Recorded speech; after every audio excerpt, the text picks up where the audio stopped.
कहा कि एक तो वह उसी जगह पर शराब पी रहा था, दूसरा उसका भी शर्ट और बुलेट मोटरसाइकिल सिमिलर था, जिससे कन्फ्यूजन में आके उसने दोनों पे गोली चला दी। सारा एविडेंस इकट्ठा हो गया, जिस हथियार का उपयोग हुआ, जिस बाइक का उपयोग हुआ, जिस 4 व्हीलर का उपयोग हुआ, सारा चीज़ हम लोग जो है वो हम लोग के रडार पे है। 4,000 अभी एडवांस दिया था, 5 लाख में बात हुई थी कि 5 आदमी 1-1 लाख रख लेंगे। देखिए, ये घटना बड़ी ही गंभीर घटना थी। सूचना पुलिस को मिली लगभग रात 8 बजे के आसपास, मतलब 7:30 के आसपास घटना घटी है, और थोड़ी देर बाद पुलिस को सूचना मिली, और इस सूचना मिलने पर पता चला कि 2 व्यक्ति को गोली लगी है, एक की मृत्यु हो गई और एक अभी भी इलाजरत है। रातू थाना प्रभारी तुरंत घटनास्थल पर पहुंचे, पीछे से DSP 2 Arvind, rural SP Praveen Pushkar भी तुरंत स्पॉट पर पहुंचे, बाद में मैं भी घटनास्थल पर गया, और कांड का अनुसंधान बड़े ही त्वरित गति से आरंभ किया गया, और हम लोग को जो लीड्स मिले उसको हम लोगों ने बहुत तेज़ी से प्रोसेस किया, और अल्टीमेटली जो बात सामने आया कि भाई कुणाल गोप ने इस पूरी घटना को अंजाम दिलवाया है। कुणाल गोप की मास्टरमाइंड है। कुणाल गोप को हम लोगों ने घटना से 6 घंटे के अंदर गिरफ्तार किया। इसमें काफ़ी मेहनत करना पड़ा, हमारी जो पूरी पुलिस टीम है इसके लिए बधाई की बात है। रातू थाना के सारे सब इंस्पेक्टर ने इसमें मेहनत किया, और बाद में फिर बुढ़मू थाना ने इसमें सहयोग दिया। और जो बात आई उसमें कुणाल गोप का कहना था कि कुणाल गोप और जो एक घायल है इस घटना में, निक नेम जिसका बलमा है उर्फ राजवल्लभ यादव, इन लोगों के बीच में पुरानी दुश्मनी चल रही थी। एक तो दोनों ही ज़मीन का व्यवसाय करते हैं, और अक्सर दोनों में ये कंपटीशन रहता था कि ज़मीन को हम लें या वो लें, और इसको लेकर कई बार दोनों में विवाद होता था।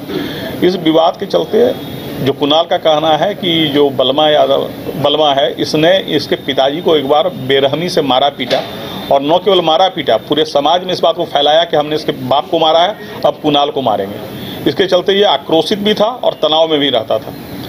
इसके बाद जो है एक बार इसने 10,000 रुपये किसी से लोन लिया, वह लोन लौटाने में थोड़ा इसको विलम्ब हो रहा था, तो वो जो आदमी है उसने चारों ओर फैलाया कि कुणाल जिससे लोन लेता है उसको लौटाता नहीं है, तुम लौटा के वापस ले लो तो तुम्हारा मानेंगे।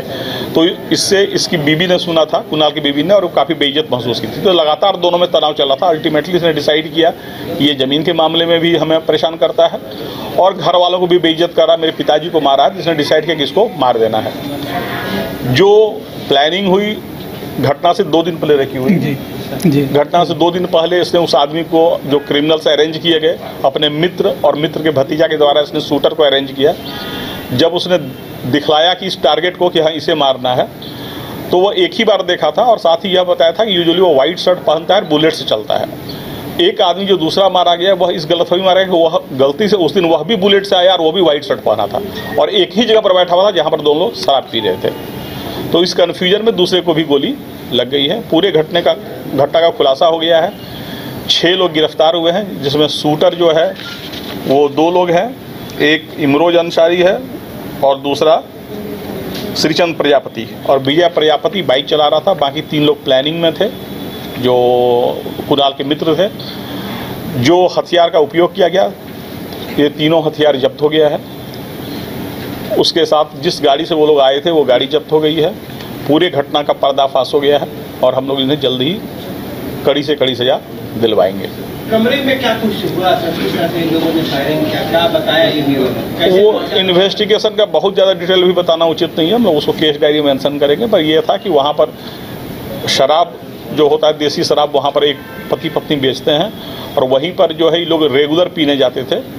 उसमें जो है वह आदमी जो मृतक है वह भी पीने जाता था, जो जख्मी है वह भी पीने जाता था, और बगल में ही जो है कुणाल गोप का भी अपना एक जो नया मकान उसने बनाया वह भी है।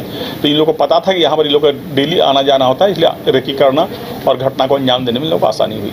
टीम पुरस्कृत हो गई सर? बिल्कुल, टीम ने, आप बताएं, मैंने कहा कि 6 घंटे के अंदर अधिकतर गिरफ्तारियाँ हो गई थी, और 12 घंटा होते होते हम लोगों ने सभी को अपने हिरासत में ले लिया। सारा एविडेंस इकट्ठा हो गया, जिस हथियार का उपयोग हुआ, जिस बाइक का उपयोग हुआ, जिस 4 व्हीलर का उपयोग हुआ, सारा चीज़ हम लोग जो है वो हम लोग के रडार पे है, और इसमें बहुत सॉलिड एविडेंस है। हम लोग निश्चित ही इसमें जिस टीम ने ये काम किया है, ये पूरी रातू थाना की टीम और बुढ़मू थाना की टीम, सभी को पुरस्कृत किया जाएगा। शूटर जो है वो श्रीचंद प्रजापति अरेस्ट हुआ है, और जब इन्वेस्टिगेशन किया गया तो इसके वो मोबाइल रिकवर हुआ जिस मोबाइल से ये लोग धमकी देते थे, रंगदारी मांगते थे विकेश तिवारी गिरोह के नाम पर। उसमें पहले रातू थाने में 278/25 कांड दर्ज है और मांडर में भी कांड दर्ज है 102/25। इस दोनों कांड का भी खुलासा हो गया, वो मोबाइल भी रिकवर हो गया। जो 3 अभियुक्त हैं कुणाल, लालमोहन प्रजापति और इमरोज अंसारी, इनका आपराधिक इतिहास भी पहले से रहा है और 2020 में एक साथ ये लोग तीनों जेल में भी थे, इसलिए इन लोग की दोस्ती पहले से ही थी और इस घटना को अंजाम देने में ना पुराने सहयोगी के लोग मदद लिए थे। 5 लाख में बात हुई थी, अभी मात्र इन लोगों ने 10,000 4,000 अभी एडवांस दिया था। 5 लाख में बात हुई थी कि 5 आदमी 1-1 लाख रख लेंगे। कोई दुश्मनी नहीं था। मैंने कहा कि एक तो वह उसी जगह पर शराब पी रहा था, दूसरा उसका भी शर्ट और बुलेट मोटरसाइकिल सिमिलर था, जिससे कन्फ्यूजन में आके उसने दोनों पे गोली चला दी। हम लोग बाकी इन्वेस्टिगेशन कर रहे हैं पर अभी ऐसी कोई सांठगांठ सामने नहीं आई है। अगर आपको हमारा वीडियो पसंद आया हो तो इसे लाइक और शेयर जरूर करें और हाँ, हमें सब्सक्राइब और फॉलो करना ना भूलें।